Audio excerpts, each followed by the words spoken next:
ஆராதனையை குறித்து பேசினார். வாலிப பிள்ளைகள், டீனேஜ் பிள்ளைகள் ஞானஸ்தானம் எடுக்கிறவங்களுக்கு ஒரு கண்டிஷன். நீங்கள் ஞானஸ்தானம் எடுத்துகிட்டு போய் சாக்கடையில் விழுகிறீன்னு உள்ள ஒரு மனதை பக்குவம் இருந்தால் யாரும் ஞானஸ்தானம் எடுக்காதுங்க. ஞானஸ்தானம் எடுத்த பிறகு நீ என்ன தப்பு செஞ்சாலும் அது மன்னிக்கப்படவே மாட்டாது. புரிஞ்சுடுங்க. சும்மா இஷ்டத்துக்கு போய் ஞானஸ்தானம் எடுத்துட்டு அதுக்கப்புறம் வேண்டாத அக்கிரமும் செயல்களை நீங்கள் செஞ்சீங்கன்னா உங்களுக்கு நிறைய சாபங்கள் வரும். அதனால் இஷ்டத்துக்கு ஞானஸ்தானம் எடுக்கல. வாலிப பிள்ளைகளாக இருந்தாலும் சரிதான், பெரியவங்களாக இருந்தாலும் சரி, இயேசு உனக்காக ரத்தம் சிந்தினார். நீ பாவத்திலிருந்து வெளியே வந்து ஆண்டவருக்கு பரிசுத்தமாக வாழணும்னு ஒரு நோக்கம் உனக்கு மனதில் அந்த கான்பிடன்ஸ் இருக்கிறவங்க மட்டும்தான் என்ன செய்யணும். ஞானஸ்தானம் சொல்லி சும்மா எடுத்துட்டு போய் பந்தியில் பங்கெடுத்துட்டு போய் எல்லா சாக்கடையிலையும் வந்து விழுந்துட்டேன்னா ஆண்டவரை மறுபடியும் நீங்கள் சிலுவையில் அரைஞ்சிக்கிறீங்க. அதனால ஞானஸ்தானம் எடுக்கிறது நாங்கள் ஒரு காலத்தில் நாங்கள் கொடுத்தோம். ஆனால் ஞானஸ்தானம் எடுத்த பிள்ளைகளுடைய வாழ்க்கையில் பரிசுத்தம் இல்லை, அபிஷேகம் பெற்ற பிள்ளைகளுடைய வாழ்க்கையில் பரிசுத்தம் இல்லை, எல்லாம் இச்சையில் விழுந்து கிடக்கு. அதனால நீங்கள் ஞானஸ்தானம் எடுக்கிறவங்க எல்லாம் வந்து முக்கிட்டு வெளியே வரதில்லை. முக்கும் பொழுதே உன்னிடத்தில் இருக்கிற மாம்ச இச்சையை நீ சிலுவையில் அரையணும். உங்ககிட்ட இருக்கிற இச்சாவி, கெட்ட பழக்கம், தீய பழக்கங்கள், நம்முடைய ஜென்ம சுவாபங்கள் எல்லாத்தையும் சிலுவையில் கொண்டு அறையிறது தான் ஞானஸ்தானம். அப்படி உங்களுக்கு ஒரு கான்பிடன்ஸா இருங்கன்னா நீங்க ஞானஸ்தானம் எடுங்க. நான் இன்னைக்கு இந்த இடத்துல நின்று சொல்றேன், ஞானஸ்தானம் எடுத்த பிறகு நாங்கெல்லாம் ஒரு சின்ன காரியம் செய்யக்கூட பயந்தோம். ஒருத்தருக்கு விரோதமா பேச சில காரியங்கள் பண்ணும் பொழுது அப்பா எங்களுக்கு அப்படி போதிச்சு கொடுத்தாங்க. ஞானஸ்தானம் எடுத்த பிறகு என்ன தப்பு செஞ்சாலும் ஆண்டவர் அதை வச்சிருப்பார் கணக்கில். நீ அறியாத காலத்தில், ஞானம் உனக்கு வராத காலத்தில் நீ ஞானஸ்தானம் எடுத்து அந்த நேரத்தில் நான் பொறுமையாக இருந்தேன். இப்போ நீ ஞானஸ்தானம் எடுக்கணும். உனக்கு ஞானம் வந்து தான் எடுக்கணும். நான் இந்த தப்பை செய்ய மாட்டேன், இந்த பழக்கத்தை நான் இடத்துலேருந்து விட்டுறேன் அப்படின்னு பெரியவங்களா இருந்தாலும் சரி, என்ன ஹேபிட்ஸு கெட்ட பழக்கம் இருக்குதோ, ஆண்டவருக்கு பைபிளுக்கு எதிராட்டு என்னென்ன காரியத்தில எல்லாம் நீங்க ஈடுபட்டு இருக்கிறீங்களோ அந்த காரியத்தை எல்லாம் விட்டுட்டு வந்து ஞானஸ்தானம் எடுக்கிறது தான் என்னது ஞானஸ்தானம். அப்படின்னு தான் பாஸ்டர்ட்ட ஞானஸ்தானம் கொடுக்க சொல்றேன். எல்லாரும் வந்து முக்கிய எடுக்காதுங்க. +2 முடிச்சுட்டேன், பெரிய பிள்ளை ஆயிட்டேன் அப்படின்னு எல்லாம் யாரும் ஞானஸ்தானம் எடுக்கக்கூடாது. நமக்கு நிறைய பாவங்கள் நம்மளை சூழ்ந்து கொள்ளும். நல்லா ஜெபிங்க, ஆண்டவரிடத்துல உங்க வாழ்க்கையை ஒப்பு கொடுங்க. நான் நிற்கிறேன்னு சொல்றவனே விழுந்துருவான். அந்த மாதிரி காலகட்டத்தில் வாழ்ந்துட்டு இருக்கிறீங்க. அதனால நாங்கள் உங்களை முக்கிட்டு மறுபடியும் உங்களை போய் சாக்கடையில் நீங்கள் விழுந்து கிடக்கிறத பார்க்கறத நாங்கள் விரும்பலை. நல்ல ஞானஸ்தானம் எடுக்கிறவங்க தெளிவா நல்ல தைரியத்தோடு உங்களுக்கு ஒரு கான்பிடன்ஸோட வந்து ஞானஸ்தானம் எடுக்க ஒப்பு கொடுங்க. யாரையும் கம்பல் பண்ணுறதில்ல. ஞானஸ்தானம் எடுக்கிறவங்க அந்த உணர்வோடு வந்து எடுங்க. கர்த்தர் ஆசீர்வதிப்பார். அதுக்கடுத்து இன்னொன்று பாருங்களாம், இந்த பொம்பளை பிள்ளையெல்லாம் யாருமே கீழே போய் சாப்பிட பெற்றோர்களோட தான் போகணும். ஒருத்தர் இந்த இடையில இறங்கி என்னச்சு கூடாது, சாப்பிட போகவே கூடாது. இல்லை ஒரு பொம்பளை பிள்ளைகளும் போகக்கூடாது. வேண்டாம்னா பெரியவங்க உங்களுக்கு பந்தியில் எடுக்காதவங்க இருந்தால் போய் சாப்பிடுங்க கீழே. இந்த இட நேரத்தில் ஒரு பிள்ளைகளும் கீழே இறங்கக்கூடாது. அது மாதிரி இங்கே பந்தி பரிமாறுகிற வாலிப பிள்ளைகளாக இருந்தாலும் சரி, யாராக இருந்தாலும் சரி, ஒரு இச்சை உணர்வோட என்ன செய்யக்கூடாது, பந்தி பங்கு போட வரக்கூடாது. இச்சையின் ஆவி இருக்கிறவங்க எல்லாம் இந்த ஊழியத்தில் எல்லாம் ஈடுபடாதுங்க. முதல்ல இச்சையின் ஆவியை அழிங்க. ஆண்டவருடைய பிள்ளைகள்கிட்ட இச்சை இருக்குன்னா சேர்ச்சுக்குள்ள வந்து இச்சை ஆவி வச்சுட்டு என்ன எண்ணத்தோட நம்ம வந்து நிற்போம் பாருங்களா. உடன்படிக்கை பெட்டி இருக்கும், அதுல 2 நீங்க பார்த்திருப்பீங்க, 2 கேரோபீன்கள் இருக்கும். அது ரெக்கையை விரிச்சிட்டு இருக்கும், 2 மேல 2 உடம்புல வச்சுட்டு. உடன்படிக்கை பெட்டியில 2 கேருபீன்கள் இருப்பாங்க. அவங்க 2 பேரும் இப்படியே தான் இருப்பாங்க. இதுல உடன்படிக்கை பெட்டி இப்படியே தான் இருப்பாங்க. 2 பேரும் மூஞ்சா இருக்கும், ஆனா 2 பேரும் இப்படி பார்க்க மாட்டாங்க, உள்ளதான் பார்த்துட்டு இருப்பாங்க. சர்ச்சுன்னு உள்ளது அதுதான் உடன்படிக்கை பெட்டி. கேருபீன்கள் சேருபீன்கள் எப்படி உள்ள வந்தாலும் 2 பேரும் முன்னால இருந்தாலும் அவன் என்ன அவன் முகத்தையும் இவன் முகத்தையும் பார்க்காதபடி ஆண்டவருடைய பரிசுத்த ஸ்தலத்தை பார்த்திருக்கிறதா சர்ச்சு. இது தேவஸ்தலம் பரிசுத்தம் இல்லைன்னா ஏலி அவன் பிள்ளைங்க எல்லாம் தப்பு பண்ணிச்சு. உங்களுக்கு நல்லா தெரியும், ஏலி சர்ச்சில் கறி வெந்துட்டு இருக்குமா.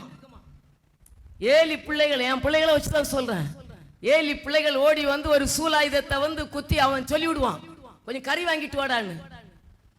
என் பிள்ளைகள் வந்து என்ன செய்ய, எடுத்துட்டு போவான். ஆசாரியனிடத்துல கரெக்டா தகனிக்க விடாது, எடுத்துட்டு போவாங்க. தாப்பா அதை சரியா கண்டிக்கல. பிள்ளைகளை வளர்த்துறவங்க எல்லாம் உங்க பிள்ளை தப்பு பண்ணும் பொழுது மறைக்காதுங்க, கண்டிங்க. பிள்ளைய நீங்க தண்டிச்சாவும் சாக மாட்டான், அடிச்சா சாக மாட்டான். நீ தண்டிக்காத விட்ட பிள்ளை தான் செத்து போவோம். எப்போ உங்களுக்கு அவன் தப்பு செய்கிறான்னு தெரியுதோ அந்த நேரத்திலே பெரம்பெடுத்து அடி கொடுங்க. அவங்கள நல்ல வழியில நடத்த வேண்டியது உங்க வேலை, கடமை. எதுக்கு ஆண்டவர் நீங்க என்ன ஊழியம் செய்வீங்க? பிள்ளைகளை கரெக்டா வளர்த்த தெரியலன்னா கொடுக்கப்பட்ட 2 பிள்ளை இப்ப இருக்கிற ஜெனரேஷன் ஒண்ணுதான் இருக்கு. அந்த 2 பிள்ளைய டிசிப்ளினா கரெக்டா வளர்த்தி பரலோகத்துல கொண்டு சேர்க்கிறது தான் சகோதரிகளுடைய ஊழியம். புருஷரை கரெக்டா கொண்டு போறதுக்கு ரோட்ல கிடக்கிற எல்லா புருஷரையும் நம்ம சரிப்படுத்துறோம். நம்ம புருஷரை என்ன செய்யறது இல்ல, அதுக்காக அழுது ஜெபம் பண்றது இல்ல. உங்க பிள்ளைகள் தாறுமாறா போகும்பொழுது அதுக்காக கண்ணீர் விட்டு உபவாசம் எடுத்து ஜெபம் பண்ண மாட்டீங்க. எங்கேயோ அவங்க சொன்னாங்க நாட்டுக்காக அமெரிக்காவுக்கு ஜெபம் பண்ணு, உபவாச ஜெபம் இருக்கு வாரியா, எல்லாம் போய் உட்கார்ந்து அங்க ஜெபம் பண்றீங்க. உன் பிள்ளை கட்டிட்டு போகுது, சீர் கட்டிட்டு போகுது, அதுக்கு எங்க ஜெபம் பண்றீங்க? நான் மெசேஜுக்கு வரல, இதெல்லாம் உங்களுக்கு அறிவுறேன். ஏன்னா நான் என்ன சொல்றேன், இங்க இருக்கிற ஆம்பளைங்க வாலிப பிள்ளைகிட்ட இங்க இருக்கிற பொண்ணு எல்லாம் என் குழந்தை.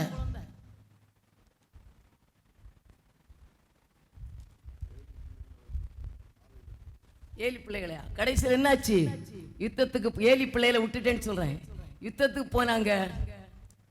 ஏலி சாமுவேல் அதுக்கு தான் ஆண்டவர் எழுப்பினாரு. சொல்றாரு, சாமுவேலுக்கு சொப்பனம் கொடுத்து 3 நாளையில ஏலி குடும்பத்துக்கு ஒரு நியாய தீர்ப்பு செய்ய போறேன்னு. அவன் அடக்காதனால, பிள்ளைகளை அடக்காதனால யுத்தத்தில் உடன்படிக்கப்பட்டு பிடிக்கப்பட்டது. அவனுடைய 2 பிள்ளைகள் ஒப்பினி பினேகேஸ் அந்த யுத்தத்தில் செத்தாங்க. இஸ்ரவேலுடைய மகிமை இஸ்ரவேல் மக்களை விட்டு எடுபட்டுச்சு. எல்லாரும் பாதையினால நிறைய கஷ்டங்களும் ஆபத்துகளும் வந்தது. எதனால? பிள்ளைகளை கண்டிக்காதனால, தப்பு செய்யும் பொழுது கண்டிக்காதனால. நான்லாம் என் சின்ன பிள்ளைல என் பிள்ளைங்களுக்கு அவங்க இஷ்டத்துக்கு விட்டதே கிடையாது. அவங்கள கேளுங்களா, இன்னைக்கும் சொல்லுவாங்க. அவங்கள சாப்பாடு, அவங்க ட்ரெஸ்ஸு எல்லாம் என் இஷ்டம் தான். நாங்க தான் போய் எடுத்துட்டு வருவோம். நம்ம நினைக்கிறோம் விட்டுட்டீங்கன்னா அது உங்களுக்கு நாளைக்கு, இப்ப சின்ன வயசுல நீங்க அதை கரெக்ட் பண்ணல உங்களுக்கு நெஞ்சு வலி வரும். பிள்ளைகள் வாலிப வயசு தானே, உங்களுக்கு என்ன வரும் சொல்லுங்க?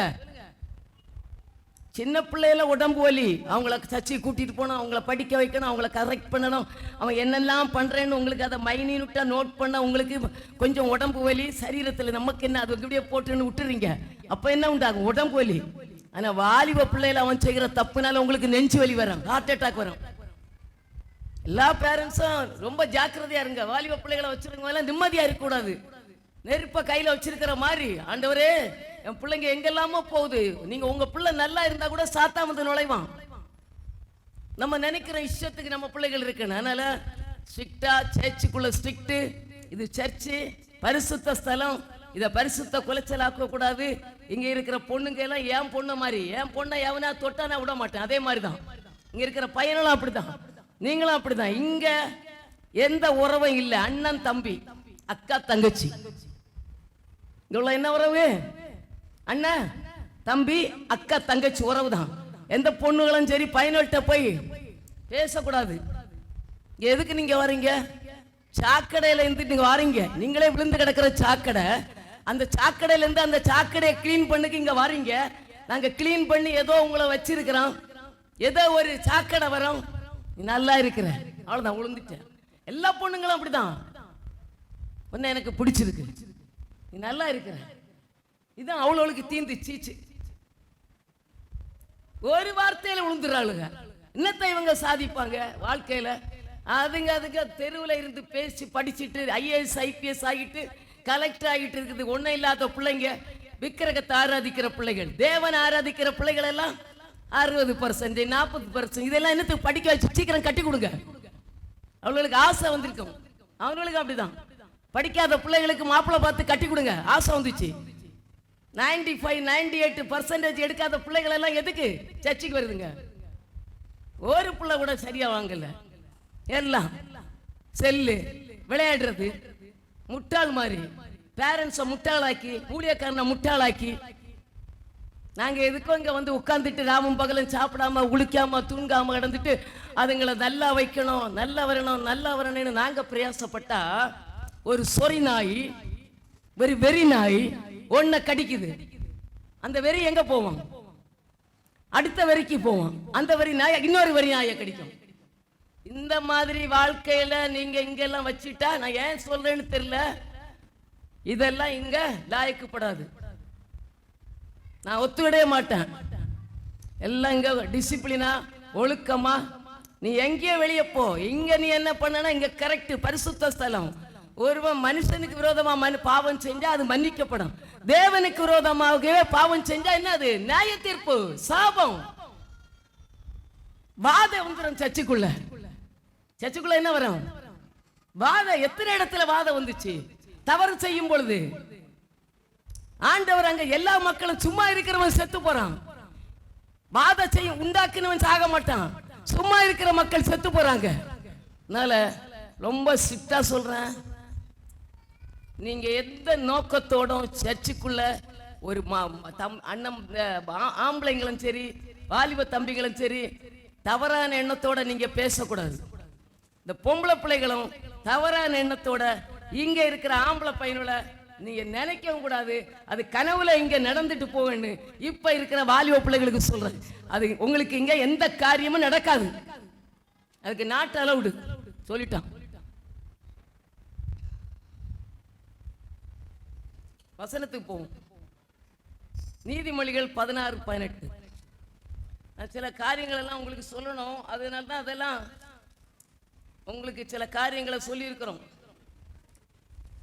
ஆண்டவருடைய சமூகத்தில் பரிசுத்தத்தோடு நம்ம வந்து ஜோம் பண்றோம். சர்ச்சில் வர்றது கஷ்டத்தோட வருவீங்க, வியாதியோட வருவீங்க, பிரச்சனையோட வருவீங்க, போராட்டத்தோட வருவீங்க. இங்க வந்து ஜோம் பண்ணா நமக்கு ஒரு விடுதலை கிடைக்கும், ஒரு சமாதானம் கிடைக்கும், ஒரு ஆசீர்வாதம் கிடைக்குன்னு தான் நம்ம நினைச்சுக்கிறோம். சர்ச்சுக்குள்ள கடந்து வரோம். இங்க வரும் பொழுது எப்படிப்பட்ட ஆட்களா இருந்தாலும் தேவ சமூகத்தில் வந்து எப்படி இருக்கணும்? பரிசுத்தமா மாறி போகணும், பரிசுத்தமா மாறி போகணும். இது காலம், கடைசி காலத்து சந்ததிகள் இப்படிதான் இருப்பாங்கன்னு பைபிள் சொல்லுது. ஆனா நீங்க இருக்கக்கூடாது. நம்ம பிள்ளைகள் கரெக்டா இருக்கணும். பார்த்து ஆண்டவருடைய பிள்ளைகள், பரிசுத்தமான பிள்ளைகள். தேவன் இந்த பூமியில ஒரு திட்டத்தை நிறைவேற்ற, ஒரு பெரிய ஊழியக்காரனை எழுப்ப, ஒரு ஊழியக்காரி மகளை எழுப்ப, ஒரு ஊழியக்காரனை தேவனுடைய திட்டத்தை இந்த இந்தியாவில் எழுப்புதலுக்கு எங்க போய் தேடுவாரு? சர்ச்சுக்குள்ள தேடுவாரு. சர்ச்சுக்குள்ள இருக்கிற பிள்ளைய விபச்சாரத்திலும் வேசித்தனத்திலும் இச்சை ஆவியில இருந்தா தூக்கி போட்டு எங்க போடுவாரு? போயிடுவாரு ஆண்டவர். சர்ச்சுக்குள்ள வரது அவருடைய திட்டத்தை நிறைவேற்ற தான் சர்ச்சுக்கு ஆண்டவர் உங்களை அனுப்புறாரு. தேவன் உங்க மேல உள்ள திட்டம், தேவனுடைய திட்டத்தை நீங்க நிறைவேற்றணும். உங்களை அழைத்த நோக்கம் என்று உண்டு, அதுக்கு நீங்க எதிராக வரக்கூடாது. ஆண்டவருடைய திட்டத்தின்படி நம்ம வாழ்ந்தாதான் நம்ம வாழ்க்கையில ஆசீர்வாதம் உண்டு. அதுக்கப்புறம் கதறி அழுது உடன்படிக்கப்பட்டு பிடிக்கப்பட்ட பிறகு இஸ்ரவேல் மக்கள் எத்தனை வருஷம், 40 வருஷம் அழுதாங்க. அதுக்கப்புறம் தாவீது ராஜா வந்துதான் அந்த உடன்படிக்கையை பெட்டி எடுத்து அவன் என்ன செய்றான்? நிலைநாட்டுறான். இஸ்ரவேல் மக்கள் எல்லா இடத்திலும் தோல்வி. இச்சாவி உள்ளவங்களுக்கு எல்லா இடத்திலும் ஃபெயிலியர். புரிஞ்சுடுங்க. உங்களுக்கு அப்படி இச்சாவி வருன்னா ஜோம் பண்ணுங்க. சர்ச்சையில் வந்து அபிஷேகத்தில் நிரம்பி ஜோம் பண்ணுங்க. ஆண்டவரே, எனக்கு இப்படிப்பட்ட எண்ணம் இருக்குது, என்னுடைய மாம்சத்தில் இப்படிப்பட்ட கிரியை இருக்குது, என்ன அழியுங்கப்பா. கிறிஸ்துவனுடையவர்கள் தங்கள் மாம்சத்தை அதன் ஆசை இச்சைகளையும் சிலுவையில் அரைஞ்சிருக்கிறாங்க. கலாத்தியர் 5:24. சிலுவையில் அறைங்க. எந்த அவயம் உங்களுக்கு உங்க கண்ட்ரோலுக்கு மீறுதோ, ஏசப்பா எனக்கு என்னால இந்த பாவத்தை விட முடியல, இந்த கோபத்தை என்னால விட முடியல, என்னால இந்த காரியத்தை விட முடியல, எனக்கு இது ஒரு விடுதலை தாருன்னு அழுது கதறுங்க. வந்த பார்த்துட்டு வாயம் பார்த்துட்டு அடுத்தவங்களை பார்த்துட்டு அப்படியே போயிட்டு இருந்தா என்ன போகும்? எங்க போகுது? கதறி அழணும். அதுக்கு தான் ஆண்டவர் சர்ச்சில் கொண்டு வந்திருக்கிறாரு. இங்க வந்து அந்த இச்சையை பிரிக்கிறதுக்கு, குட்டி போடுறதுக்கு இல்ல, இச்சையை அழிக்க தான் சர்ச்சி. நீதிமொழிகள் 16:18.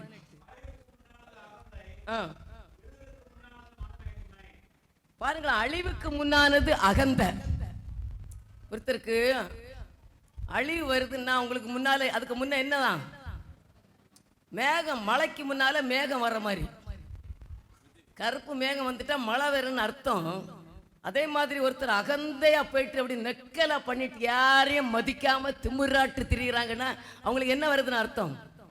அழிவு வருதுன்னு அர்த்தம். அடுத்தது விழுதலுக்கு முன்னானது மனமேட்டிமை. நான் இந்த விழுதலுக்கு மனமேட்டியம் பற்றி சொல்றேன். ஒருத்தன் விழுந்து போறதுக்கு முன்னால அவருக்குள்ள என்ன வருமா? மனசுக்குள்ள இந்த மேட்டிமை எண்ணம் மனசுக்குள்ள வருமா? வெளியே எல்லாம் காட்ட மாட்டாங்க. நான் பெரிய ஆளு, நான் பெரிய அழகன், எனக்கு எல்லாம் தெரியும், யாரும் எனக்கு அட்வைஸ் பண்ண வேண்டிய தேவையில்லை, இவங்க என்ன கேட்காரு, என் பிள்ளை இவங்க கண்டிக்க யாரு, இந்த மாதிரி இவங்களுக்கு என்ன வருமா, ஒரு விழுக்கு முன்னால ஒரு மனமேட்டிமை கரெக்டா இருக்கு, பெர்ஃபெக்டா இருக்கு. எனக்கு என் பிள்ளையோட என்னத்தை இவங்க சொல்லி கொடுத்துருவாங்க, என்னோட என்ன அட்வைஸ் பண்ணிடுவாங்க அப்படின்னு சிலர் தங்களுடைய பிள்ளைகளை குறித்து ஒரு மேட்டிமை எண்ணம், அது விழுந்துச்சுன்னு அர்த்தம். யாரும் இந்த காலத்துல என் பிள்ளை இப்படி என்ன மாதிரி இருக்குன்னு நீங்க கேரண்டி விட்டு மேட்டிமையா இருக்காதுங்க. இந்த காலத்து ஜெனரேஷன்கிட்ட என் பிள்ளை என்ன மாதிரி இருக்கும் அதெல்லாம் வாய்க்கவே வாய்க்காது. நீங்க அந்த மாதிரி எண்ணினீங்கன்னா உங்க பிள்ளை எங்கேயோ போய் சாக்கடையில இருந்து வந்து நிற்கும் போலாம் தெரியும் நம்மளுக்கு. அதனால யாரும் யாரு பிள்ளையும் நம்பாதுங்க, யாரை நம்பியும் உங்க குழந்தைங்களை விடாதுங்க. வந்தீங்களா சர்ச்சுக்கு, பிள்ளைகளை சாப்பிட வச்சு உங்க கூட கூட்டிட்டு போங்க. நான் யூத்துக்கு எடுக்கும்போது கூட ஆசிலாட்டு தான் பொம்பளை பிள்ளைகளை மட்டும் தான் கொடுத்துருப்பேன். எந்த ஆம்பளை பிள்ளைகளையும் நான் வரவழைக்கல, பிபிஎஸ் கூட அழைக்கல, பிரேயருக்கு கூட எல்லாம் குட்டி குட்டி பசங்களை தான் அழைச்சோம். பொம்பளை பிள்ளைகளை தனியா உட்கார வச்சு அங்கே நாங்களே இங்க உட்கார்ந்து ஒவ்வொரு குழந்தைங்களையும் அனுப்புற அளவுக்கு இருந்தா கூட அதிலே சில சூனிய கேஸ் இருக்கு.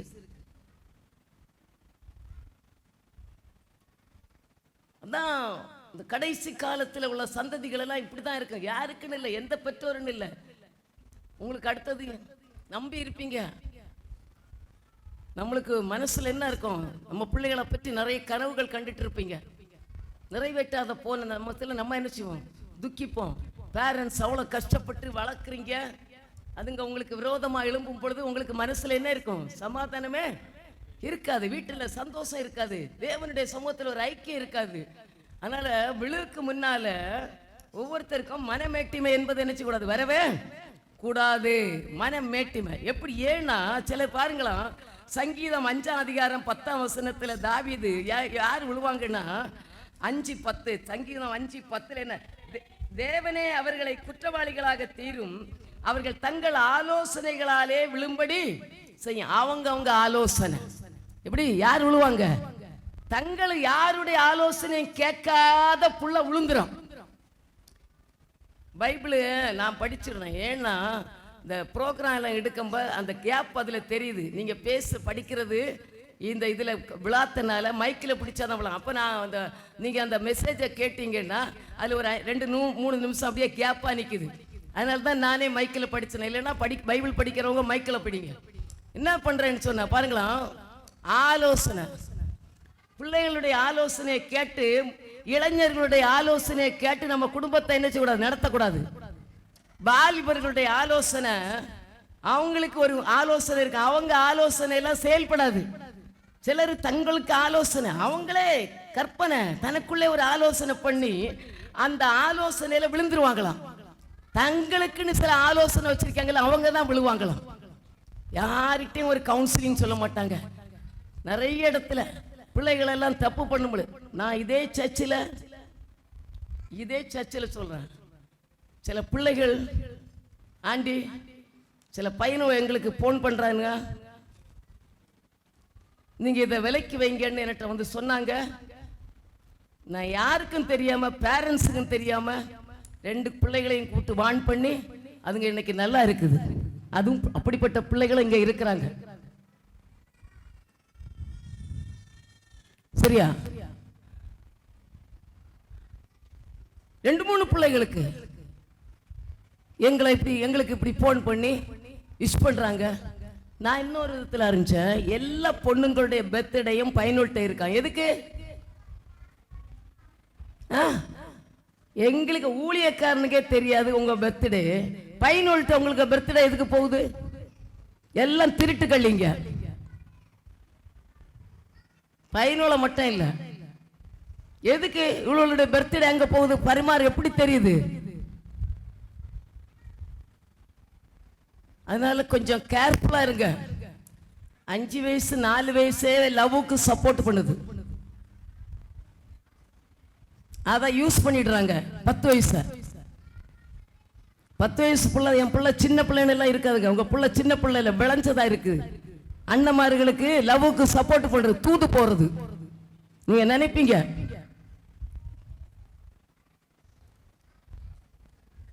ஆலோசனை ஆலோசனை கேட்டா நான் என்கிட்ட வந்தீங்கன்னா நல்ல ஒரு ஆலோசனை சொல்லுவேன். நீங்க எங்கேயோ போய் ஆலோசனை கேட்டீங்கன்னா விழுந்துருவீங்க. எனக்கெல்லாம் ஒரு குழந்தை விழும்பா துடிக்குது. எங்களுக்கு ஒன்று கெட்டு போக கூடாது, ஒன்று நல்லா இருக்கணும். ஒரு குடும்பத்தில் ஒரு ஆபத்துன்னா கஷ்டமா இருக்குது, நம்மளுக்கு அந்த வேதனை இருக்குது. அது உங்களுக்கு தெரியாம எல்லாத்தையும் நம்மளை என்ன செய்றாங்க, எல்லா காரியங்களையும் செய்துடுறாங்க. மனசு துக்கப்படணும், துக்கப்படுது.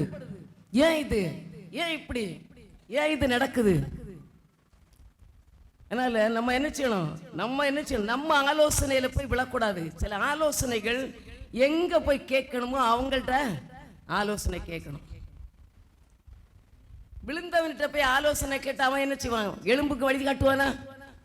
காட்ட மாட்டான். விழுந்து கிடக்கிறவன்கிட்ட போய் ஆலோசனை கேட்பாங்க. அவனே விழுந்து கிடக்கிறான், அவனுக்கு எலும்பு வழி தெரியல, இவனையும் அந்த வழியில இழுத்து போட்டுட்டு நம்ம ரெண்டு பேரும் சேர்ந்து ஜாயிண்ட் பண்ணி இருப்போம்னு சொல்லுவாங்க. அதுதான் இந்த உலகம். அதனால ரொம்ப உங்க ஆலோசனையில, உங்க பிள்ளைகளுடைய ஆலோசனைய கேட்காம உங்களுக்கு தேவன் கொடுக்கிற ஆலோசனையில குடும்பங்களை நடத்துங்க. வாலிப பிள்ளைகள் தேவனிடத்துல ஆலோசனை கேளுங்க. அவர் தான் உங்களுக்கு ஆலோசனை கர்த்தர். அவர் சொல்றாரு, நல்ல ஆண்டவர். உங்களுக்கு எந்த ஒரு காரியம், ஒரு படிக்க ஒரு பிரச்சனை இப்படி வரும் பொழுது யார்கிட்ட போய் சொல்லலாம்? பேரண்ட்ஸ் கிட்ட சொன்னா நம்மளை திட்டுவாங்களே. நான் தான் அப்பப்போ பொண்ணுங்கிட்ட சொல்றேன், உங்களுக்கு யாராவது டிஸ்டர்ப் பண்ணா என்கிட்ட வந்து சொல்லுங்க. பொம்பளை பிள்ளைகிட்ட எல்லாம் பர்சனலா சொல்றேன், உங்களுக்கு எந்த டிஸ்டர்பன்ஸ் சர்ச்சிலேருந்து இல்லை, வெளியேந்து இல்லை, காலேஜிலேருந்து இல்லை, படிக்கிற இடத்துல நீங்க இருக்கிற இடத்துல ஏதாவது உங்களை ஆம்பளை பசங்க டிஸ்டர்ப் பண்ணாலும் உங்களுக்கு ஏதாவது பிரச்சனைன்னா வந்து சொல்லுங்க, நாங்க பார்த்துடுறோம், கேட்குறோம், எல்லாம் சொல்றோம். அப்ப சில காரியங்கள் இதெல்லாம் பச்சை பச்சையா சொல்லி கொடுத்தோம். பிள்ளைகள் சில காரியங்களில் இடரல் அடையுதுன்னா என்ன செய்ய முடியும்? அதுக்காக தான் வருத்தத்தோடு தான் உங்கள்கிட்ட சொல்றோம். பிள்ளைகள் நல்லா இருக்கணும், உயர்ந்து இருக்கணும், நல்ல போஸ்ட்ல வரணும், அவங்க எல்லாம் நல்லா இருக்காங்க. ஏன்னா இங்க இருக்கிற எல்லா பேரண்ட்ஸும் கஷ்டப்பட்டு அவங்களுடைய சரீரங்களை வருத்தி 15,000 10,000 சம்பளத்தில் பிள்ளைகளை நல்லா படிக்க வச்சு ஒழுங்கா வச்சிருக்கிறாங்க. ஆனா அந்த நேரத்தில் அந்த பெற்றோர்களை பிள்ளைகளை என்ன செய்யறது இல்லை, கவனிக்கிறது இல்லை. அவங்க நம்மளை எப்படி கொண்டு வந்தாங்க, நம்ம எந்த நிலைமையில இருந்தோம், நம்ம அப்பா அம்மாவுடைய வருமானம் என்ன, இன்னைக்கு நம்மளை எப்படி வச்சிருக்கிறாங்கன்னு யாரும் யோசிக்கிறதே இல்லை. எத்தனையோ பேரண்ட்ஸ் கதறாங்க, எத்தனையோ பேரண்ட்ஸ் தற்கொலைக்கு நேராக ஓடுறாங்க, எத்தனையோ பேரண்ட்ஸ் வீட்டில் குடும்பத்தில் சமாதானம் இல்லை. இதெல்லாம் இந்த பிள்ளைகளினால வருகிற காரியங்கள். அதனால தான் இந்த பிள்ளைகளுக்கு நீங்க எல்லாம் அதுல மாறி போகக்கூடாது தான் உங்களுக்கு சொல்றோம். சங்கீதம் 37 அதிகாரம் 23 25 எடுக்கலாம். சங்கீதம் 37 23 25 வரை.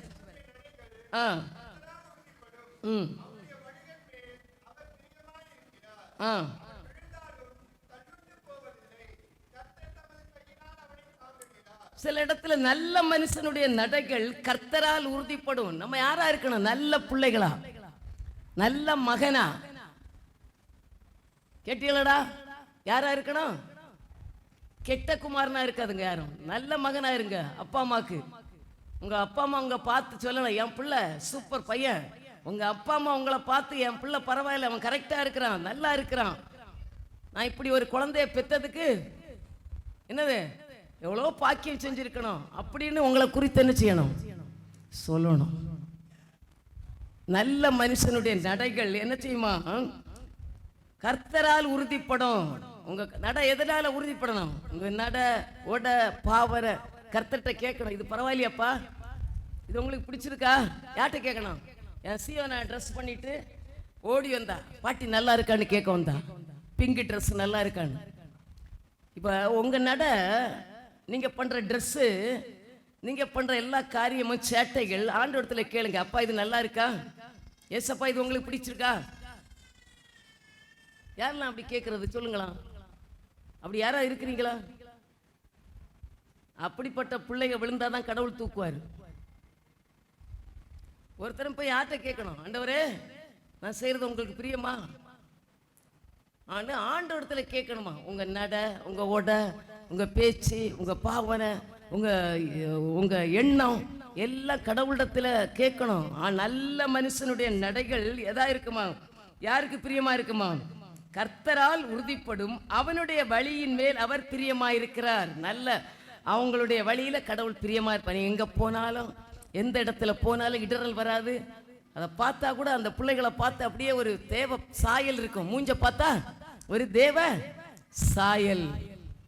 அந்த சாயலை பார்த்தோன்னே சத்துரு பக்கத்துல வராது. ஐயோ இது இந்த பிள்ளை, இது ஆண்டவருடைய தேவனுடைய கிருபை பெற்ற பிள்ளை, இதை யாரும் இதுகிட்ட நினைச்ச முடியாது, நம்ம எந்த விதத்திலும் விளையாட முடியாது, இதை தொடவே முடியாது அப்படின்னு ஒரு நல்ல ஒரு நடைகளிலும் சரி, உங்களுடைய பார்வை, உங்களுடைய சிந்தனை எல்லாத்திலையும் ஒருத்தர் உங்களை இச்சிக்கணும்னு சொல்லி செய்யக்கூடாது.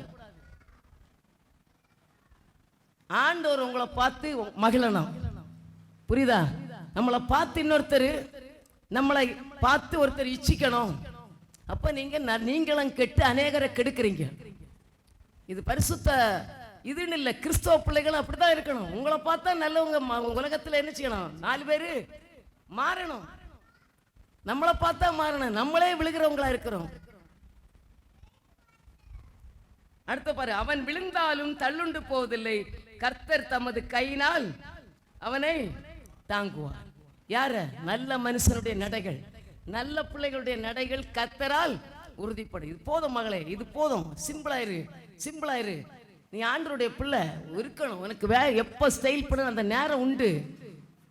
எவ்வளவு தான் ஸ்டைல் பண்ணாலும் ஒரு ஸ்டேஜில் தூக்கி குப்பையில போட்டுருவீங்க. வேண்டான்னு ஒரு ஸ்டேஜ் தான் இதுவரை. இப்பெல்லாம் பையனுள்ள பொண்ணை எப்படி தேடுறோம் தெரியுமா? ஸ்டைல் இல்லாத பொண்ணை தான் தேடுறோம். நீங்க எல்லாம் நிறைய ஸ்டைல் பண்ணிட்டு வரீங்க நினைக்கிறீங்க.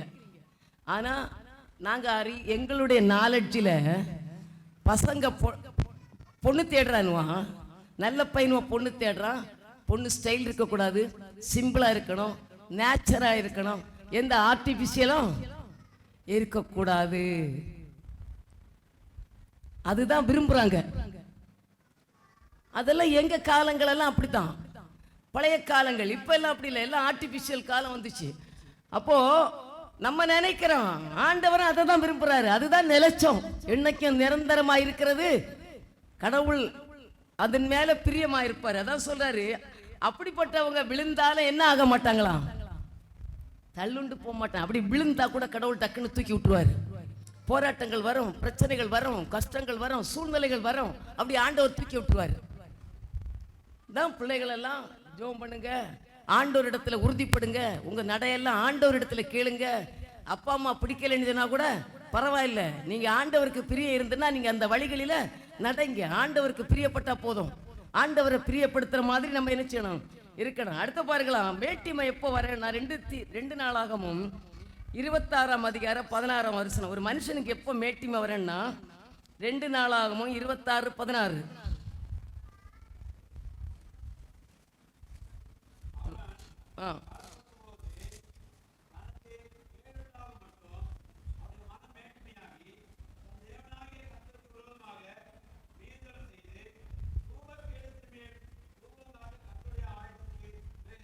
யார் தெரியுமா? உசியா ராஜா. அவன் பலப்பட்ட போது தனக்கு கேடு உண்டாகும் மட்டும் அவனுடைய மனம் மேட்டிமையாகி. சிலருக்கு சில காரியங்கள் எல்லாம் கடன் பிரச்சனையில இருப்பாங்க பாருங்களாம். கடன் பிரச்சனை எல்லாம் மாறிடும். இப்ப கொஞ்சம் இதாக உடனே என்ன அப்ப என்ன வரும்? அப்பதான் மேட்டிமை வருமா? ஒரு தைரியம் வந்தோடனே அவங்களுக்கு ஒரு ஸ்டெடியா நிக்கலாம் அப்படின்னு ஒரு சூழ்நிலை வந்தோடனே என்ன வந்துடும்? மேட்டிமை வந்துடுது. அதான் ஆண்டவர் சொல்றாரு, உனக்கு என்ன நிலைமையில இருந்தாலும், நீ எவ்வளவு தூரம் வளர்ந்து எவ்வளவு உயர்ந்தாலும், நீ எவ்வளவு தூரம் பணம் சம்பாதிச்சாலும், எவ்வளவு தூரம் நீ உயர்ந்து போனாலும், நம்முடைய தாழ்மையில நம்மை நினைத்தவரை தூதியுங்கள், அவர் கிருபை என்றும் உள்ளது. நம்முடைய தாழ்வில் நம்மை நினைத்தவர் யார்? உங்களை. நீங்க எங்க கிடந்தீங்க? நான் எங்க கிடந்தேன்? அப்ப யார் நினைச்சது உங்களை? புரியுதா? இந்த உசியா ராஜா கிடந்தான், எப்படியோ குப்பையில கிடந்தான். அவன் நல்லா ஜோம் பண்ணி எடுத்து நல்லா வந்தோடனே இவனுக்கு வளர்ந்து ரொம்ப ஆன உடனே அவன் பலப்பட்டுட்டான். பரவாயில்ல, ராஜ்ய பாரத்தை ஆளுகிற சக்தி எனக்கு வந்துச்சு, ஞானம் வந்துச்சு, இனி எனக்கு யாருடைய சப்போர்ட்டும் தேவையில்லை. ஒரு ஸ்டேஜ் அப்படி வரும். எப்போ வரேன்னா நம்ம எந்த நிலைமையில இருந்தா கூட ஆண்டவர் நம்மளை நடத்தி வந்த பாதைகளை நம்ம என்ன செய்யக்கூடாது, மறக்கவே கூடாது. நம்மளை நடத்தின மக்களை மறக்கவே கூடாது. சொல்லுவாங்களா சங்கீதம் 136:23, நம்முடைய தாழ்வில் நம்மை நினைத்தவரை துதிங்கள், அவர் கிருபை. சொல்லுங்க, ஒவ்வொருத்தரும் யோசித்து பாருங்களா, உங்க தாழ்வில் யாரு உங்களை நினைச்சது? கஷ்டப்பட்டுட்டு கிடந்தீங்க, வேலை இல்லாம கிடந்தீங்க, புரியுதா? பிள்ளைகள் எல்லாம் படிக்க முடியாதபடி ஒரு ஞானம் கூட இல்லாம ஒரு எழுத்து கூட தெரியாம கிடந்தீங்க. அந்த நேரத்தில் உங்களை யார் நினைச்சது? யார் நினைச்சது சொல்லுங்க? யாரு? உங்க சொந்த இப்ப இருக்கிற ஃப்ரெண்டுங்களா, பாய் ஃப்ரெண்டு, கேர்ள் ஃப்ரெண்டா நினைச்சாளுங்க?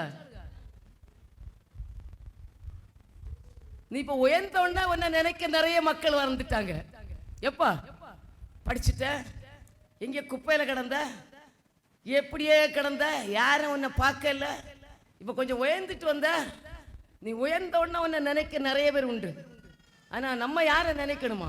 ஆண்டவர் என்ன சொல்றாரு சொல்லுங்க? நம்முடைய தாழ்வில் நம்மை நினைத்தவரை துதியுங்கள், அவர் கிருபை. என்னைக்கும் அவருடைய கிருபை இருக்கணும். ஆண்டவரை நினைக்கணும். அவர் தான் உங்களை தூக்குனாரு. குழியில கிடக்கமா உங்களை தூக்குறது யாரு? கர்த்தர். எந்த சொந்த பந்தமா தூக்குச்சு? இப்ப இருக்கிற நண்பர்களா தூக்குனாங்க உங்களை? எந்த உறவுகள் நம்மளை தூக்குச்சு? ஆண்டவர் கிருபையா நம்மளை தூக்கி நிறுத்தி நம்மளை நடத்தி வந்தாரு. அவரை டெய்லி நினைச்சு ஜெபம் பண்ணுங்க. ஆண்டவரே, நான் நிற்பது உம்முடைய கிருபை, நிர்மூலமாகாமல் இருப்பது என்னுடைய உம்முடைய கிருபையில நிக்கிறேன். எனக்கு எல்லாம் நான் பலப்பட்டுட்டேன். இப்ப எனக்கு கஷ்டமே இல்லை, எந்த வியாதியுமே இல்லை, என்னால சுயமா நடக்க முடியும், சுயமா செயல்பட முடியும்னு சொல்லிட்டு தாராக அந்த கர்வத்தோட நம்ம என்ன கூடாது, இருக்கவே கூடாது. ஒரு பாட்டு பாஸ்டர் பாடுவார், என்ன? தூங்கும் போது உன் ஜீவன் போனால் யார் துணை செய்வார்? வாழ்வு சதம் என்று எண்ணி மனதினில் கர்வமும் கொள்ளாதே. தூங்கும் போது உன் ஜீவன் போனால் யார் துணை செய்திடுவார்? மனமே, தூங்கும் போது உன் ஜீவன் போனால் யார் துணை செய்திடுவார்? வாழ்வு சதம் என்று எண்ணி மனதினில் கர்வமும் கொள்ளாதே. பொய்யான வாழ்வு சதம் என்று எண்ணி மனதினில் கர்வமும் கொள்ளாதே. அழகு சௌந்தர்ய வாலிப பருவம், அதை நம்பி அழிவை தேடாதே. நண்பா, அழகு சௌந்தர்ய வாலிப பருவம், அதை நம்பி அழிவை தேடாதே. வாழ்வு சதம் என்று எண்ணி மனதினில் கர்வமும் கொள்ளாதே. பொய்யான வாழ்வு சதம் என்று எண்ணி மனதினில் கர்வமும் கொள்ளாதே. பாருங்களா, அதனால நம்ம என்ன செய்யறோம்? நம்மளை தாழ்வில் நம்மளை நினைச்சவர் நம்ம என்ன செய்யணும்? இந்த உலகத்துல வாழ்வு சதம் இல்லை, எதுவுமே நமக்கு நிச்சயம் இல்லை, பணம் நிச்சயம் இல்லை. நல்ல இன்னைக்கு இருக்கிற நம்ம கையில இருக்கிற பணம் இன்னொருத்தர்கிட்ட போடும், இன்னொருத்தர்கிட்ட இருக்கிற பணம் நம்ம கையில வந்துடும். இப்ப பாருங்களா, எத்தனையோ மாடி மாடி வீடுகள் எல்லாம் இடிச்சு யாரோ குடியிருக்கிறாங்க, எல்லாம் அவங்கள விட்டு போயிட்டு யாரோ வந்துட்டாங்க. அதே மாதிரி இந்த உலகத்துல நம்ம வாழ்ந்துட்டு இருக்கிறோம். இந்த உசியா என்ன செய்தான்? அங்க போய் பலிபீடத்துல போய் அவன் போய் தூபம் காட்ட நிக்கிறான். ஆசாரியனுடைய வேலையை செய்ய விடாதபடி தடுத்தான். சொல்லி சொல்லி பார்த்தான், ஆசாரியன் கேட்கல. கடைசியில் அவனுக்கு நெத்தியில குஷ்டரோகம் வந்துச்சு. பார்க்கலாம் 19ஆம் தெரியும். அப்பொழுது உசியா கோபம் கொண்டான். அவன் தூப கலசத்தை தன் கையிலே பிடித்து ஆசாரியரோட கோபமாய் பேசுகிற போது ஆசாரியருக்கு முன்பாக கர்த்தருடைய ஆலயத்திலே தூபபீடத்தின் முன்னிற்கிற அவனுடைய நெற்றியிலே குஷ்டரோகம் தோன்றிட்டு. ஆசாரியன் இடத்துல போய் ஆர்கியூமெண்ட் பண்றான். என்ன வந்துச்சு? பலப்பட்டவன நிறைய மக்கள் பலப்பட்டவன யாருக்குன்னு தலைக்கால் தெரியாம போய் ஃபைட் பண்றாங்க. பிள்ளைகள் அப்படித்தான் கஷ்டப்பட்டு எடுத்து படிச்சு வச்சிருப்பீங்க, அடுத்து உங்கள்கிட்ட வந்து ஃபைட் பண்ணோம். அப்பாட்ட வளர்த்த கடா எங்க வந்து மாயம் பாயன்னு சொல்லுவாங்க. மார்பில் பாயம், வளர்த்த கடா வந்து பாய்கிற மாதிரி பிள்ளைகள். இப்ப நியூஸ் நடக்குது இல்ல, செய்தியில பாத்தீங்கன்னா வளர்த்த கடா மாஞ்சிட்டு இருக்குது. நீங்க இப்ப செய்தியில பாத்தீங்கன்னா ஒரு கட்சியில அப்பாவும் பிள்ளை என்ன செய்யறாங்க? வளர்த்த கடா மார்பில் பாய்கிற மாதிரி. உலகத்தானுக்கு அல்ல, எல்லாம் இது எல்லாருக்கும் நடக்கிற காரியம்தான். அதனால நம்ம என்ன செய்யக்கூடாது? வளர்த்த கடா இது பண்ண மாதிரி இந்த ஏசா அவனுக்கு பலன் வந்தோடனே, அவனுக்கு ஒரு சூழ்நிலை கொஞ்சம் வசதிகளும் வாய்ப்புகளும் தைரியமும் வந்தோடனே ஆசாரியனுக்கு விரோதமாக எழும்பினான். ஆண்டவர் அடிச்சாரு, நெத்தியில குஷ்டரோகம், அதோட அடங்கிட்டான். ஒரு ஸ்டேஜ் தான் கர்த்தர் விடுவாரு. எந்த ஒரு இதா இருந்தாலும் ஒரு மேட்டிமா ஒரு ஸ்டேஜ் தான் போவோம், அதோட அடக்கிடுவாரு. அவனுக்கு தெரியும் இவனுக்கு அழி வரப்போகுது, ஓவரா தலைக்கீழ ஆடுறான், அதோட ஆண்டவர் போட்டுருவாரு. அதனால நம்ம என்ன செய்யணும்? அடங்கி இருக்கணும். பிள்ளைகள் பெற்றோர்களுக்கு அடங்கணும், பிள்ளைகள் பெரியவர்களுக்கு அடங்கணும். இல்லைன்னா டக்குன்னு ஒரு அடி போட்டாருன்னா அவ்வளோதான், ஒன்றும் பண்ண முடியாது. குஷ்டரோகம் வந்துச்சுன்னா என்ன பண்ண முடியும்? ஒதுக்கிடுவாங்க, ஃப்ரெண்டு ஒதுக்கிடுவான், லவ் பண்ற பொண்ணு ஒதுக்கிடுவா. உனக்கு குஷ்டரோகம் வரமாட்டேன்.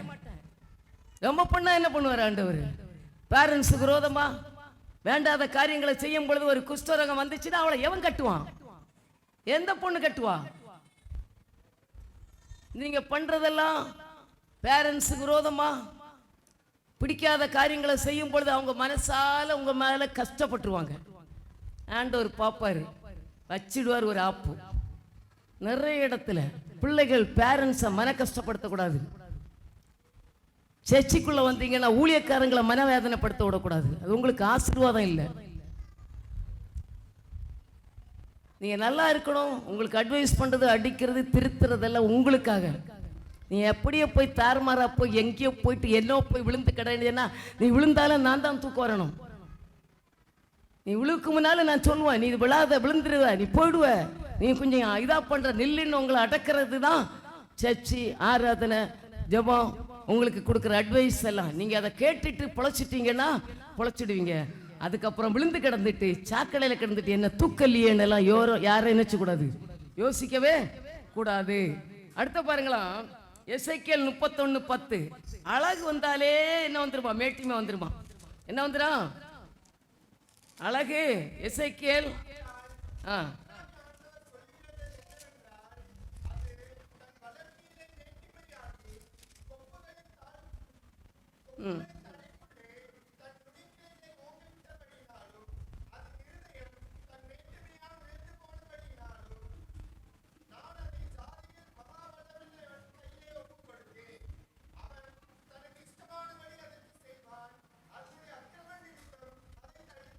ஆகையால் கர்த்தராகி ஆண்டவர் சொல்லுகிறது என்னவென்றால், அசீரியா ராஜாவை குறித்து எதிர்த்த குறித்து சொல்றாரு. அது தன் வளர்த்தியிலே மேட்டிமையாகி வளர்ந்து கொஞ்சம் தலை எடுத்தப்போ 2 இலை எடுத்தோன்னா என்ன ஆயிடும்? சொல்லுங்க. 2 இலை எடுத்தோன்ன அப்படி முளைச்சி வரும். கொஞ்சம் வளர்ந்து கொஞ்சம் ஹைட்டு, கொஞ்சம் பர்சனாலிட்டி, கொஞ்சம் உடம்பு வந்தோடனே யார்கிட்டயாவது போய் மோதணும், வா என் கூட மோதிப்பாரு அப்படின்னு உள்ள எண்ணம். இது என்னப்பா? அது ஒரு கர்ப்பம் வந்துடும். படிக்கிற பிள்ளைகளுக்கு ஒரு எக்ஸாமில் பார்ப்பாங்க, கோட்டாளியா வந்துச்சு, 90% வந்துச்சு, ஒரு மேட்டிமை, அதோட ஆப்பு. அடுத்த எக்ஸாம்ல என்னது? ஆப்பு. அந்த கோட்டாளியை வச்சே ஓட்டிட்டு இருப்பாங்க. நான் கோட்டாளியில் அவ்வளோ வந்துட்டேன், அடுத்தது ஆஃப் வேலிலையும் கிடையாது, ஆனுவல்லையும் கிடையாது, எல்லாமே டஃப்பு. கோட்டாளியை பார்க்காத, கௌரவத்தில் நிற்காதுங்க. படிங்க, ஆண்டவரிடத்துல ஒழுங்கா படிங்க, கடைசி வரை படிக்கணும். எக்ஸாம் முந்தின நாள் நீ படிக்கல, உனக்கு ஒரு வயத்தோலி வந்துருந்தா நீ படிச்சது ஆப்பு. கர்த்தருடைய கிருபை இல்லைன்னா ஆப்பு போயிடும், ஆப்பாயிடும். எல்லாம் ஆண்டவருடைய கிருபை தான் நம்மளை நிற்க வைக்கிறது, கர்த்தருடைய கிருபை. அவர் இல்லைன்னா ஒன்றும் இல்லை. அதனால நம்ம நான் இப்படி இருப்பேன், நாளைக்கு அப்படி இருக்கேன், என் பிள்ளை இப்படி இருக்கும், என் பிள்ளை என்னை குறை சொல்லி நாளைக்கு உங்க பிள்ளைக்கு அப்படித்தான், அதுதான் வரப்போகுது. இன்னைக்கு ஒரு குழந்தைய குறை சொன்னால நமக்கு நாளைக்கு என்னது? யார் குழந்தையும் குறை சொல்லாதுங்க. எல்லா குழந்தைங்களும் தப்பு பண்ற குழந்தை. யாரும் நீதிமான் இல்லை, நானும் நீதிமான் இல்லை. ஆனால் உங்களுக்கு அட்வைஸ் பண்ணுறேன்.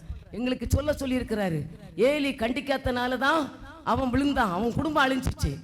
நான் நம்ம சபைக்குள்ள வாதம் வரக்கூடாது, நாங்கள் அழியக்கூடாது, நான் செத்து போகக்கூடாது, என் பிள்ளைகள் நாசமாகக்கூடாதுன்னு தான் உங்களுக்கு எச்சரிக்கிறேன். நான் தப்பித்து கொள்ள எல்லாருக்கும் இதே சூழ்நிலை தான். இன்னைக்கு குழந்தையா இருக்கிறது நாளைக்கு அது, ஏன்னா முன்னாலே போற குழந்தைகளை பார்க்கும். கொஞ்சம் வளர்ந்த பிள்ளைகள் கரெக்டா இருந்தா சின்ன பிள்ளைகள் கரெக்டா வரும். டிசிப்ளினா வாங்க. ஒரு வைராக்கியம் உள்ள ஒரு சந்ததி, கடவுளுக்காய் நிற்கிற ஒரு சந்ததியா உருவாகுங்க. இப்ப இருக்கிற ஜெனரேஷன் எழும்புங்க. அதுக்கு தான் சொல்றோம். நாங்க முன்னால இருக்கிற பிள்ளைகள், என் பையன் ஸ்டேஜ் எங்க பனவ எல்லாம் இருந்து ட்ரம் அடிக்கும்பா அவனுங்கள்ட்ட என்ன சொல்லுவான்னு தெரியுமா? ஏய், எங்கேயும் லவ் பண்ணுங்கடா, சர்ச்சுக்குள்ள உள்ள பொண்ணோட லவ் பண்ணாதுங்க. எப்படி இருந்தாங்க தெரியுமா? தெரியும். கொஞ்சம் மேல சீனியர் சிட்ட எல்லாம் கேட்டா அவனு சொல்லுவான, டேய் நீ எங்கேயும் லவ் பண்ணுடா, ஆனா சர்ச்சுக்குள்ளதெல்லாம் யாரு? நம்ம தங்கச்சிங்க, நம்ம அக்காளுங்க, இங்கெல்லாம் டிஸ்டர்ப் பண்ணாதுங்கடான்னு. ஒரு ஸ்டேஜ் அப்படிதான் போச்சுது. அதனால இனி வர ஜெனரேஷன் கொஞ்சம் பரிசுத்தமான சந்ததிகளை வாருங்க. ஆண்டவர் சபையை ஆசீர்வதிக்க விரும்புறாரு, சபை பரிசுத்தப்படுத்த விரும்புறாரு. சபைக்குள்ள ஆண்டவருடைய சலசலப்புகள் இருக்கக்கூடாது. நான் நிறைய பிள்ளைகளை பார்க்கிறேன், பேரண்ட்ஸ் கிட்ட சொன்னா ஒத்துவிட மாட்டாங்க.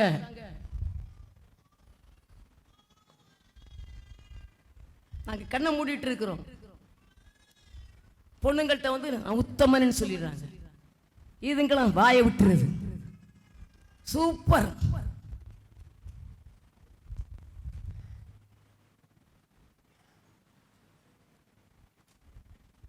என்கிட்ட கேளுங்க ஒருத்தரையும் குறிச்சு. நிறைய பேர் நினைக்கிறாங்க எங்களுக்கு ஒன்றும் தெரியும். இங்க ஒரு இதுல ஏட்டு ஒரு சின்ன அணு அசைஞ்சா கூட எங்களுக்கு தெரியும். சொப்பனத்திலே அது வந்துடும். நிறைய காரியங்கள் மறைச்சு சகிச்சு ஆண்டோடைய சன்னிதானத்தில் நிற்கிறோம். ஏன்னா உங்களுக்கு நிறைய பேருக்கு தெரியாது. ஏன் இவ்வளோ டென்ஷன் ஆகுறாங்க?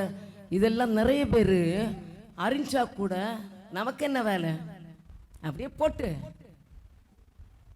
அதுங்களுக்கு எப்படியே போட்டு. நான் எல்லாம் அப்படி இருக்க மாட்டேன், எனக்கெல்லாம் அப்படி பிடிக்காது. ஒன்று தப்பு பண்ணா பிடிச்சி கேட்க தான் செய்வேன்.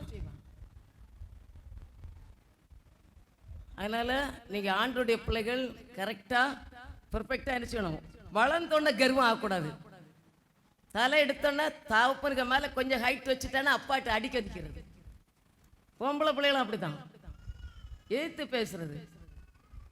இருள லைட்டு நீங்க வச்சுட்டு இருப்பீங்க, எக்ஸாம் சமயத்தில் மறந்துடுவீங்க. பேரண்ட்ஸ் கீழ்ப்படியலைன்னா அதான் சொல்லுது, தாய் தகப்பனுக்கு கீழ்ப்படியாத பிள்ளைகளுடைய காரில் உள்ள அவங்க தீபம் என்ன செஞ்சிருமா? அணைஞ்சிருமா. எல்லாம் சொல்றேன். அம்மா அப்பாவுக்கு கீழ்ப்படியலைன்னா நீ படிச்சுட்டு போவ, மறந்துடுவ, எழுத மாட்ட, செலெக்ஷன் ஆக மாட்ட.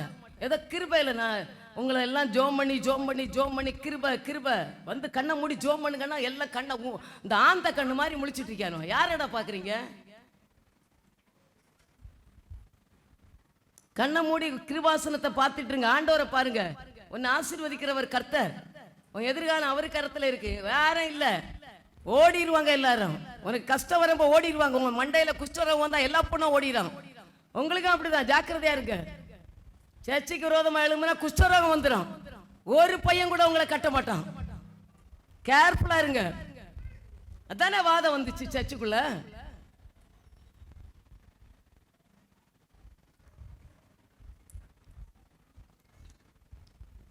அடுத்த வாங்கல.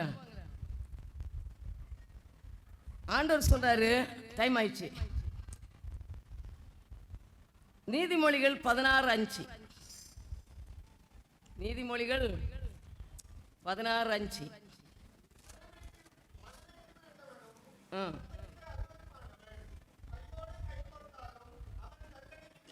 மனமேட்டிமை உள்ளவன் எவனும் கர்த்தருக்கு அருவருப்பானவன். மனசுல கர்வம் பண்ணாதுங்க, மேட்டிமை அடையாதுங்க. எனக்கு அதெல்லாம் இருக்கு, இதெல்லாம் இருக்கு, எனக்கு இந்த ஆள் இருக்கு, இந்த படிப்பு இருக்குது, இந்த பணம் இருக்குது, இவ்வளோ இது அழகு இருக்குன்னு எல்லாம் மனசுல மேட்டிமை அடைஞ்சா உங்களுக்கு ஆண்டவர் என்ன செய்றாரு? அவங்கள அருவருக்கிறார். அவருக்கு பிடிக்காது. நான் ரொம்ப அழகா இருக்கிறேன், நான் உங்களுக்குள்ளே மனசுக்குள்ள மேட்டிமை, வெளியே தெரியாது. நிறைய பேர் சொல்ல மாட்டாங்க வெளியே, அவங்களுக்குள்ளே ஒரு கர்வம். எங்க அம்மா இங்க லாஸ்ட் ஸ்டேஜ் எங்க வீட்டெல்லாம் வந்திருந்தாங்க. அப்போ அவங்களுக்கு இறுதி கடைசி காலம் உயிர் போகிற இங்கேருந்து கொண்டு போனால் அப்போ இறந்துட்டாங்க. கன்னியாகுமரிக்கு போகும்போது இறந்துட்டாங்க. அப்போ அவங்கள்ட்ட நாங்கள் சொல்கிறோம், அவங்க சிஎஸ்ஐ இங்கே வந்து ஞானஸ்தானில் எடுத்துக்கு இது. அப்போ அவங்கள்ட்ட கேட்குறோம், என்னம்மா உங்களுக்கு ஏதாவது விட வேண்டிய பாவம் இருந்தால் விடுங்க, எங்களுக்கு தெரியுது நல்லா அவங்களுக்கு கடைசி ஏதாவது தப்பு இருந்தா. நான் ஒரு தப்புமே செய்யலை. ஆனால் அவங்க என்ன சொன்னாங்க தெரியுமா, அவங்க பிள்ளைகளெல்லாம் நல்ல ஹைட்டு வளர்த்திங்க, எங்கள் அண்ணன் தம்பிங்கெல்லாம் நல்ல இதாக இது பர்சனாலிட்டியாக இருப்போம். மொத்தம் 7 பேர்.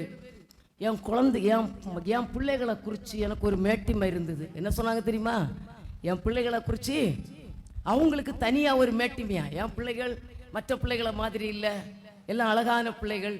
அவங்களுக்குள்ளே அந்த கடைசி சாகிற நேரத்தில் நாங்கள் இங்கேருந்து கொண்டு போகும்போது கடைசியில் சாகிறதுக்கு 2 நாளைக்கு முன்னே கேட்குறேன், உங்களுக்கு ஏதாவது தப்பு இருந்தால் ஏதாவது ஆண்டவரத்தில் அறிக்கை பண்ணுங்கம்மா. அப்போ தான் சொன்னாங்க, இது ஒன்று தான் எனக்கிட்ட இருந்துச்சு, நான் அதையும் விட்டுட்டேன். யோசித்து பாருங்களா, நமக்குள்ளே அது மனசுக்குள்ளே இருக்க, வெளியே தெல்ல மாட்டான். நம்மளை பிள்ளைகளை குறித்து, நம்முடைய குடும்பத்தை குறித்து, நம்முடைய எல்லா காரியத்தையும் குறித்து நமக்குள்ளே ஒரு மனசு மேட்டிமை. இதெல்லாம் அருவருப்பாங்க. யாருக்கு அருவருப்பு? தேவனுக்கு அருவருப்பு ஒன்றும் இல்லைங்க, ஒன்றுமே இல்லை. நம்ம என்ன இருக்கு நம்மளுக்குள்ள? ஆண்டவருக்கு அது அருவருப்பு. நீதிமொழிகள் 6:17 என்ன சொல்றாருன்னா, நீதிமொழிகள் 6:17